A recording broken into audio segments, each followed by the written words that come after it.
Ico Thomas Show é um oferecimento Kia Motors, Assum Supermercados e Massas Romena. Tudo bem, pessoal? Começando mais um programa Ico Thomas Show. Obrigado pelo seu carinho, obrigado pela sua audiência com o programa. Já nos segue no canal do YouTube, tá passando aqui embaixo, ó. O programa é gravado aqui no Auditório Araújo Viana, este palco sagrado. Muito orgulho de gravar o programa por aqui. Obrigado, né, a todo povo do Araújo Viana que me abre as portas aqui de forma muito educada. Muito obrigado para Opinião Produtora.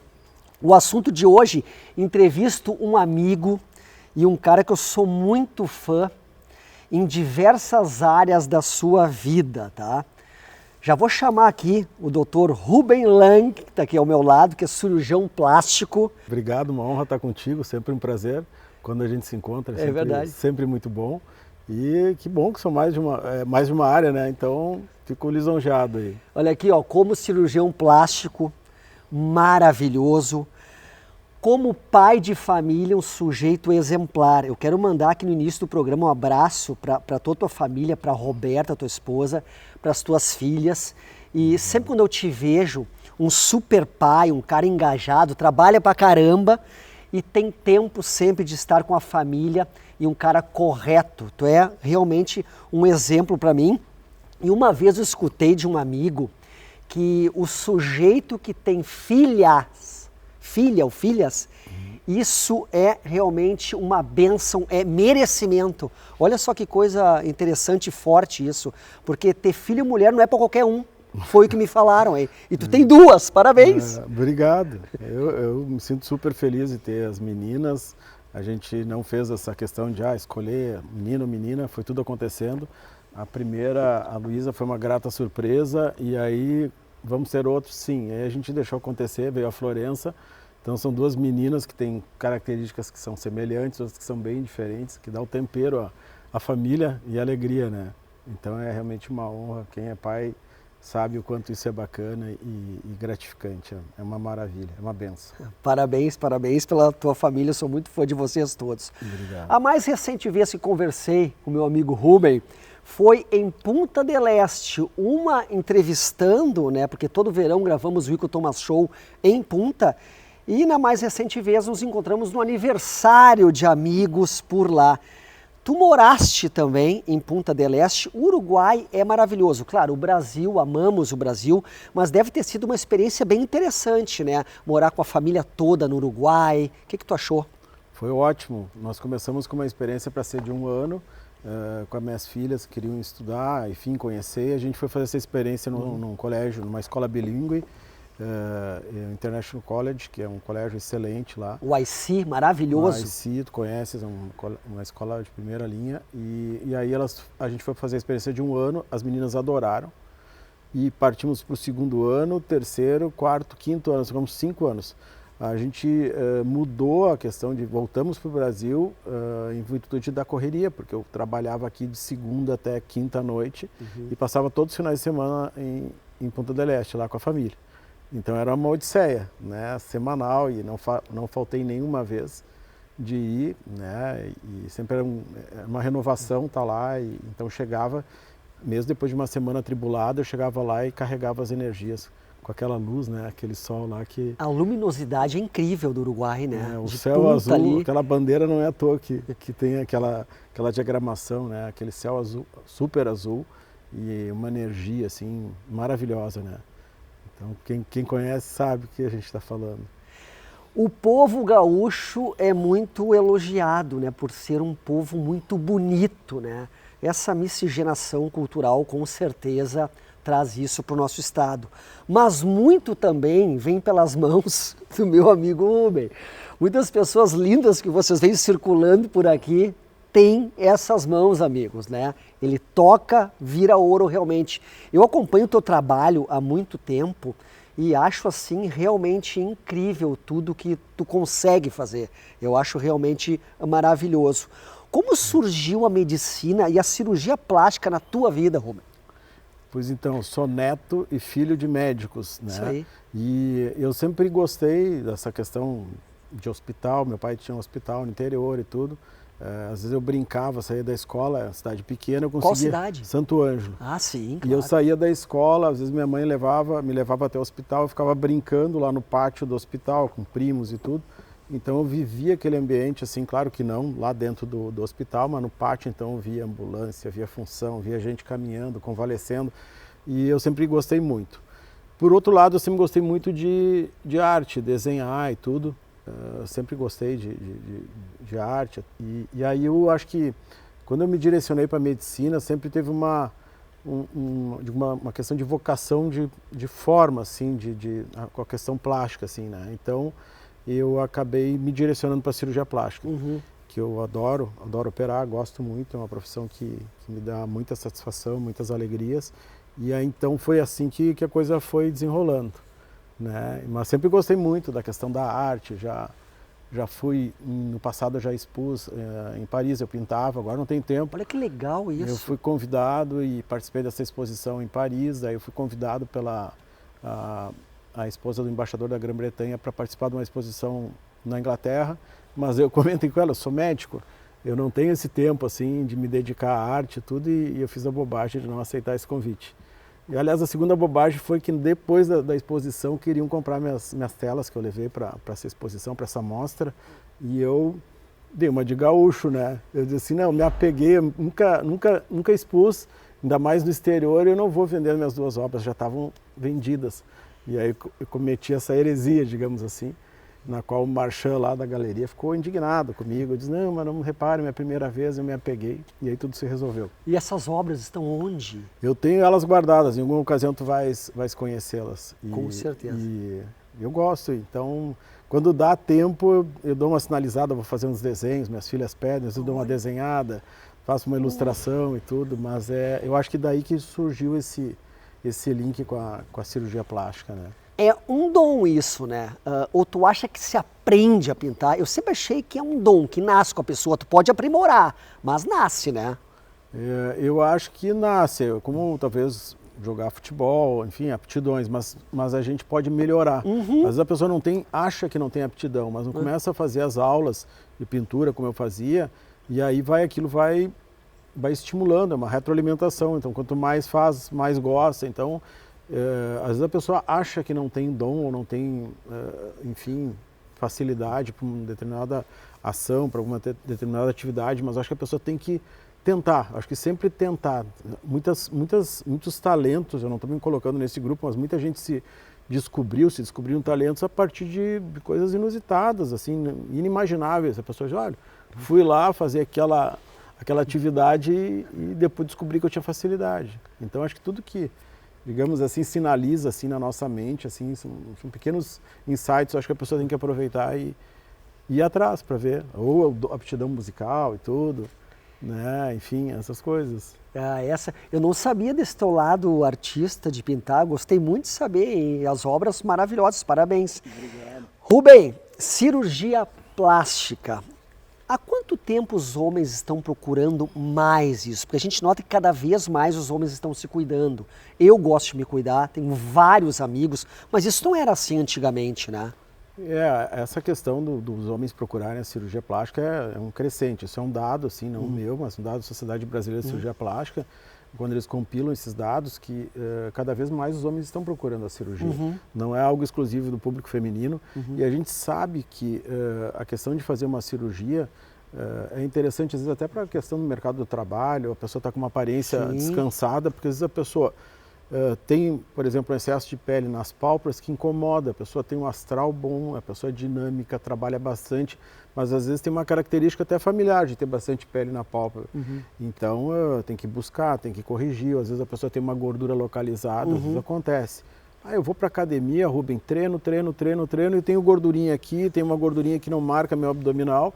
E aí a gente examina e vê que a parede abdominal, a musculatura está excelente, só que tem uma camada de gordura que é resistente à dieta e a exercício. E aí se remove aquela quantidade de gordura com uma vibrolipo, Hoje existem tecnologias que a gente pode usar para flacidez, para tentar evitar incisões, cortes com retiradas de pele, porque essas tecnologias promovem o encolhimento da pele. Então os homens estão buscando muito isso. Né? Então a gente conversa com os colegas, é cada vez mais frequente a procura dos homens pela cirurgia plástica. O que os homens mais estão procurando hoje em dia? Isso vai depender da faixa etária que a gente avalia, né? Então, se a gente analisa um paciente uma faixa etária de mais idade, 40 e poucos anos para cima, ele está procurando já fazer uma pálpebra, às vezes está fazendo um rejuvenescimento facial, né? Às vezes é um paciente que tem uma característica familiar, de ter uma pele um pouco mais flácida e tudo, então ele vai buscar um rejuvenescimento facial nessa faixa etária. Os mais jovens buscam contorno corporal, né? Fazer uma vibrolipo, fazer com alta definição ou uma definição intermediária, para marcar seu reto abdominal, aquela gordurinha que está no pneuzinho, que não sai com dieta, então ele vai buscar esse refinamento. Então a cirurgia está em franca expansão no público masculino, né? Rejuvenescimento facial, trabalho incrível aqui no camarim. Antes de começar o programa, o Rubem estava me mostrando os resultados. Eu achei simplesmente incrível. Cara, parabéns pelo teu trabalho. Eu sempre falo isso quando eu te vejo, né? Obrigado. Mas até quando eu for apertar a mão do Rubem, eu aperto devagarinho, porque eu tenho medo de estragar a mão do homem. A gente pode mostrar algum caso aqui? Não tem problema?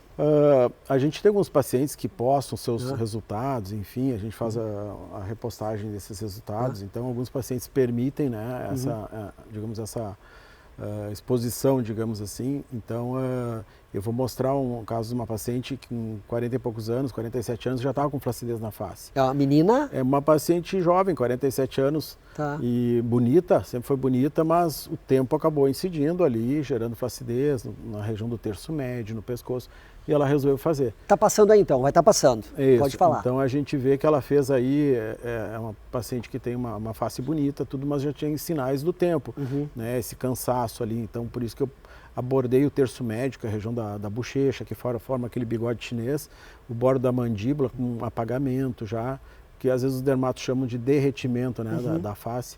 Então aquela pele caída e a papadinha ali, que às vezes é um dos primeiros sinais que leva a pessoa a fazer a cirurgia. Então neste caso a gente consegue ver ali o progresso que ela teve com a cirurgia, e se a gente observar os sinais dos olhos, a região da boca, não tem nada repuxado, não tem olho arregalado, então a pessoa tem que aparecer bem depois, né? Como se tivesse feito enfim, tivesse mudado o cabelo, né? Tivesse se sentindo bem, voltando umas férias e não estigmatizado. A pessoa vê, olha, tá bem, mas não sei direito o que aconteceu, mas tá diferente a pessoa. E né? Até porque a gente mexe em planos profundos da musculatura, reposicionando. Antigamente era uma cirurgia mais sustentada pela pele, o rejuvenescimento exclusivamente da pele. Hoje não, a gente mexe em planos profundos porque a musculatura também cede. Esse contorno da mandíbula acaba caindo, então a gente reposiciona todas essas estruturas de maneira a dar um novo contorno à face, mas sempre respeitando a naturalidade. O que a mulher mais está procurando hoje em dia, no geral, assim, quando chega no teu consultório? Seios? Hoje a gente também tem uma busca por tecnologias, né, para a questão da flacidez da pele, seja facial ou corporal. Mas assim, a gente vê bastante procura de pacientes querendo diminuir o seio, né, porque teve uma onda no passado de volumes, digamos, demasiados para a mama. A gente sempre foi partidário de não exagerar, mas sempre teve uma busca, né, de pessoas querendo uma mama muito volumosa, né, e aí com o tempo, as gestações, sobrepeso, demanda algum ajuste na pele, né? Então essas cirurgias de redução da mama, para levantar a mama, contorno corporal, que é cintura, abdômen, então esses procedimentos têm bastante procura. E tem aquele paciente que quer fazer um contorno corporal, facial, às custas de tecnologia, que tem uma recuperação relativamente rápida. Obviamente não é para todo paciente, um paciente que tem muita pele e a sua musculatura da face é já muito alterada, aí sim precisa de uma cirurgia. Rubem, quando alguém chega no teu consultório e pede, por exemplo, eu quero um seio maior, que tu nota que é muito grande, que não vai ficar legal, como proceder? Porque a paciente quer uma coisa, mas tem como falar, olha, eu acho que deve pensar um pouco mais. Como o médico procede nesse momento, que vê que não vai ficar tão legal assim? Esse é um momento na qual a gente tem que estar atento nessa consulta. O paciente já dá alguns sinais ali de que ele tem um perfil de repente querer algo um pouco estereotipado. Então o nosso papel é chamar toda a informação para esse paciente, mostrar todas as situações nas quais um exagero no volume, vai ter uma queda antecipada, pode ter alguma alteração na coluna. Então, todas essas questões aí a gente tem que trazer à luz dessa conversa, né? Porque às vezes o paciente ele está com uma questão mais imediatista, daí entra essa questão que tu falasse, dá uma pensada, volta daqui a um tempo, vamos refletir sobre isso, né? Porque às vezes a gente consegue que o paciente entenda que isso não é adequado. Eu escuto muito falar sobre isso também com amigos dentistas, que veio uma febre aí de pessoas querendo fazer aqueles dentes assim brancos, tipo uma caneca, assim, sabe? E os dentistas, né, os muito profissionais, eles estão dizendo, olha, eu acho que deve ser um pouquinho mais natural, porque muitos atores, artistas do centro do país, se tu olhar na TV, olhar nos blogs, os dentes estão demais brancos. Eu acho que deve ser mais ou menos parecido com isso, né? Orientar a pessoa que vai ficar um negócio um pouco demais. Exato. Então aí o papel do profissional saber dizer não, né? E não aceitar toda a demanda, porque às vezes a pessoa tem uma demanda, mas ela não está se dando conta que aquilo é inadequado, que vai ficar too much, vai ficar exagerado. Então o profissional, seja dentista, seja o médico, ele tem que fazer dar essa balizada, né? E de repente dizer, olha, isso pode estar bonito agora, mas daqui a um tempo não vai ficar bonito. Eu particularmente, tudo que for muito estereotipado eu não gosto, né? Prefiro não assinar, digamos assim, um trabalho assim, né? Tu lida com a autoestima das pessoas. Isso deve ser realmente incrível, né? Porque muitos pacientes devem chegar no teu consultório assim, meio cabisbaixo, autoestima baixa, e saem outra pessoa, posso dizer assim, né?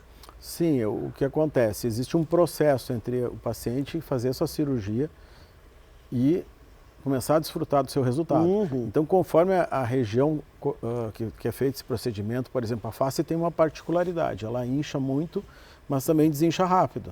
Então, ela requer um tempo de maturação, digamos, o resultado começar a ficar mais natural. Mas é importante nesse pós-operatório a gente está perto, né? A gente chama muitos pacientes nas revisões iniciais, até para ver se o paciente está fazendo o segmento correto, se não está fazendo arte, digamos assim. Né? A arte é ótimo. Fazendo esforços, pegando calor, fazendo atividade física de uma maneira intempestiva. Então, a gente vai estar nessa fase, mas é muito interessante a mudança, né? Às vezes a pessoa tem uma mama tão grande que no verão esquenta a região abdominal, porque aquela mama está encostada no abdômen, causando desconforto para achar a parte do biquíni, para casar com a parte de cima do biquíni. Não, são demandas assim que são chatas para paciente. Imagina, chega numa loja, acerta a peça de baixo do biquíni, porque está tudo proporcional, mas em cima não tem biquíni que tape aquele seio. E fora o desconforto no vestir, né, o peso. Então, realmente, a gente vê assim, depois do tempo certo, isso varia também de pessoa para pessoa. Então, tem pessoas que fazem a mesma cirurgia, no mesmo dia, uma recupera mais rápido que a outra. Isso não é uma questão assim que a cirurgia foi feita de um jeito ou de outro. A questão de absorção dos edemas, dos inchaços, a questão genética, os cuidados que esse paciente vai adotar no pós-operatório, vão dar um curso mais rápido na evolução ou mais atrasado. Mas os ganhos são muito bacanas, a gente fica muito satisfeito, né? Quando o paciente começa a usufruir, a curtir o seu resultado, o seu envolvimento todo de fazer a recuperação e tudo, né? E é muito interessante porque a maior propaganda é tu ver um amigo muito bem, o cara tá bem, né? Aí tu pergunta, mas o que tu fez, coisa e tal? Não, dei uma passada no Rubem lá, coisa e tal. Eu acho que isso é o mais interessante, né? Eu acho assim, o paciente tá com resultado satisfatório, natural, né? Então, se sentindo bem, né? Então, alguns pacientes são mais reservados, eles não abrem que fizeram, né? Então, eu até brinco assim com as pacientes, quem é minha paciente sabe, né? Diz assim, eu quero que tu chegues no lugar e as pessoas dizem, como tá bonito o teu cabelo, tirasse férias, tá apaixonada, o que tu fez que tu tá mais bonita? Então, isso aí eu considero um elogio, né? Porque daí não tá estereotipado, não tá repuxado, não tá, enfim. Então, essas características, quando elas são identificadas, assim, o paciente dá esse retorno pra gente, é muito bacana. Né? Porque, claro, a cirurgia é para paciente, mas tem umas que são mais retraídas, não gosto de comentar, outras abrem mais. Isso é perfil, ter esse feedback das pacientes aí. Tá tudo evoluindo de uma forma muito rápida, né? Como tu faz para estar sempre antenado, posso dizer assim, em tudo que está acontecendo, porque tu é um profissional de ponta no nosso país, né? Como tu faz para se informar a respeito de tudo isso? Porque cada dia tem uma coisa nova, Rubem. Pois é, então hoje ficou mais fácil, ao mesmo tempo que a gente recebe muita informação e é muito dinâmico, a gente também tem hoje a informação na palma da mão. Existem cursos, por exemplo, pode ver um curso online, né, uma demonstração de técnica, enfim, hoje a gente recebe materiais assim que são incríveis, que tu pode fazer lá no escritório da tua casa, tua atualização, a gente recebe artigos, né, científicos, então a gente está linkado com as revistas de publicações internacionais, a gente fica sabendo tudo o que está acontecendo, tão logo a pessoa publique isso, né? E nós temos alguns trabalhos publicados, né, em revistas internacionais de técnicas que foram desenvolvidas por mim aqui com a ajuda dos meus colegas que me auxiliaram, que são excelentes colegas, um deles está morando nos Estados Unidos hoje, o Dr. Pedro é um grande colega, um grande amigo, então a gente já está partindo para um segundo livro, porque o primeiro livro que a gente foi participar, um livro com 30 autores no mundo, foram convidados para esse livro, eu tive a honra de ser convidado. Esse livro parou o andamento desse livro em virtude da pandemia. Né? Então esse pessoal que estava editando o livro teve uma parada e aí a feliz notícia que eu tive nos poucos dias atrás é que o livro vai ser lançado de fato, apesar dessa demora. E um outro livro que eu também fui convidado, tive a honra, o pessoal da Inglaterra me convidou, na qual vou estar participando de capítulos aí do desenvolvimento deste livro. Leva tempo, dá trabalho, mas é gratificante. Então é assim, e a cirurgia plástica brasileira, a gaúcha, eu estou falando com orgulho dos meus colegas gaúchos aqui, porque a cirurgia plástica gaúcha tem um nível muito elevado. Então a gente vê assim eventos nacionais ou mesmo internacionais, o nível da cirurgia e a seriedade do cirurgião gaúcho, ela se destaca bastante. Isso se deve a quê? Eu acho que é um pouco do perfil do nosso povo gaúcho, assim, né? Eu acho que o gaúcho é muito sério, né? Então, acho que é muito comprometido, muito engajado. Então, a gente vê, assim, às vezes surgem técnicas novas e tudo. E o gaúcho, via de regra, ele é cuidadoso, assim, na maneira com que ele expõe as técnicas, as condutas cirúrgicas, então são mais conservadores, mas ao mesmo tempo sempre atualizados. Então eu tenho o maior orgulho de estar aqui nesse celeiro de grandes talentos que é o Rio Grande do Sul, né, que tem colegas excelentes aqui, então é muito bacana ver o nosso estado sendo expoente aí. A gente tem muita sorte de ter vocês, ter profissionais como o Rubem, que eu conheço muito bem o trabalho dele, sou fã. Realmente muito obrigado por tudo que tu faz, que tu presta esse serviço maravilhoso à nossa sociedade. Rubem, cirurgia ou tecnologia, quando usar? Pois então, hoje com essas novidades que a gente tem, tecnologias, BodyTite, FaceTite, Morpheus, Argoplasma, todas essas tecnologias, essas assim são mais voltadas à questão da retração da pele, encolher a pele. São situações na qual o objetivo é fazer com que a pele retraia sem a necessidade de fazer incisões, cortes. No português bem claro, fugir das incisões.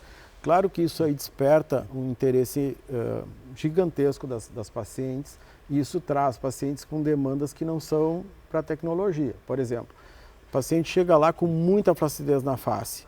Eu fiquei sabendo de uma paciente sua que fez tecnologia, a pele retraiu e ficou lindo no rosto dela.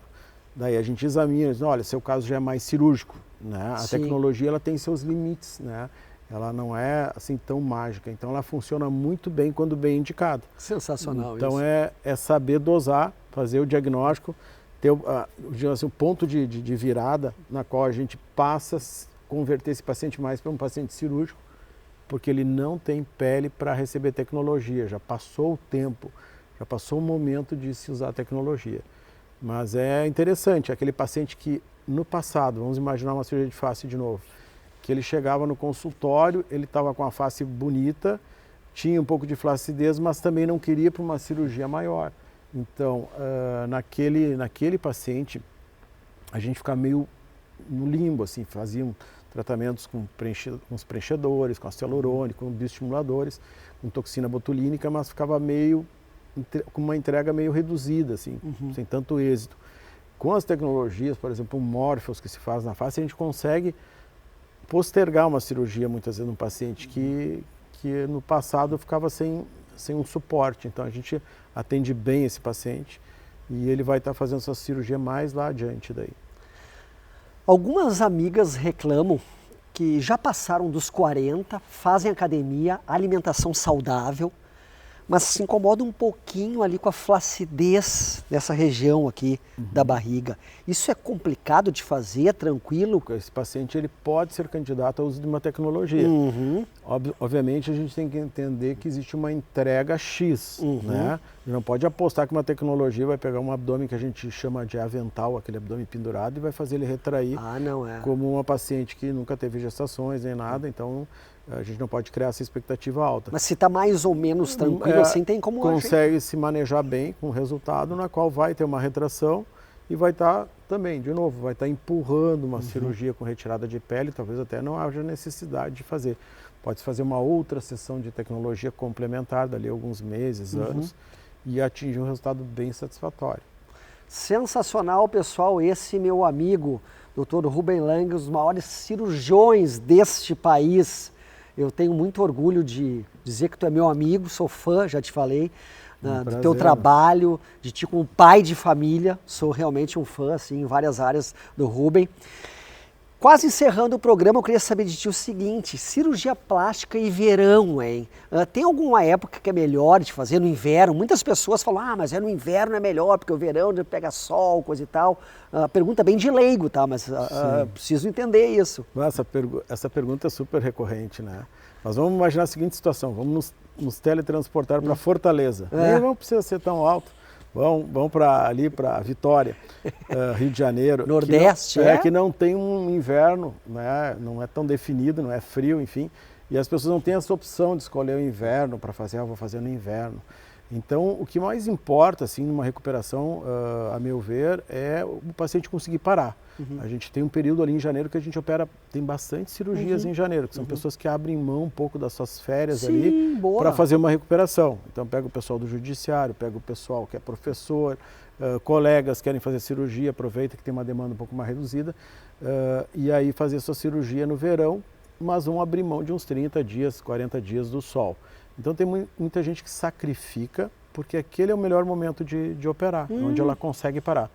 Vou te dizer, o que mais importa é realmente conseguir fazer o repouso, tá? Porque se a gente for para uma região que é quente o ano todo, né, o que vai determinar o resultado é a questão de cuidar. O pós ali é muito importante. É muito importante. Pode, claro, obviamente, usar uma cinta modeladora num período muito quente vai dar algum desconforto, né? Mas não é impeditivo. Então vai muito da questão do paciente conseguir cuidar, fazer sua pausa e realmente investir num tempo ali que vai abrir mão do sol, enfim, da atividade física, mas não é impeditivo de fazer de maneira alguma.